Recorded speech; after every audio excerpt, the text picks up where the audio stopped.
I'm Russell Panchenko, Director of the Chazen Museum of Art, and I'm delighted to be here in the Leslie and Joanna Garfield Gallery. Because of its growth, the museum has needed to expand for several years.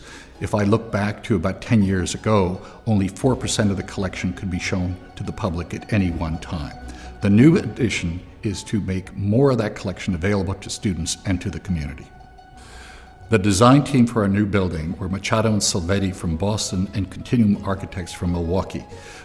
Continuum was the architect of record. Rudolfo Machado of the Boston firm was the designing architect.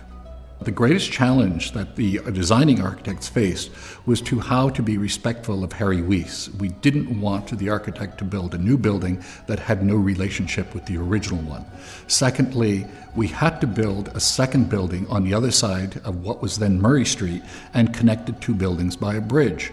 So for us, the question was, how do you make a single institution out of two buildings? We didn't want to face the challenge of, do we put the decorative arts in one building and the fine art collection in the other building? We really wanted to be a single museum. And I will say that Rodolfo Machado solved that question for us better than we ever thought was possible. The new building contains 22,000 square feet of exhibition space, which is terribly important given the growth of the collection. The existing building only had 20,000, but if you add the two together, we're suddenly 42,000 square feet, which makes us one of the 10 largest university museums in the country. In addition to gallery space, the building has an auditorium, and this particular auditorium is equipped to show film, 35mm, 16mm, as well as digital.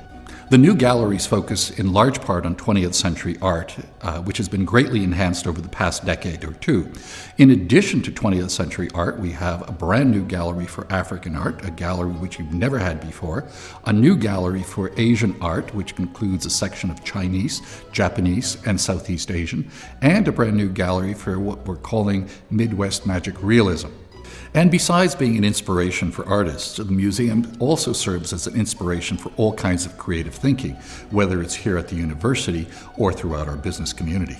The business community can get involved with the museum by sponsoring events for the community, by bringing in their employees or bringing in their clients when they're visiting Madison. I'm very excited about this building being completed and open to the public. It's been more than 20 years in the making. It's a wonderful building, a wonderful collection, and I'm sure our visitors will find inspiration.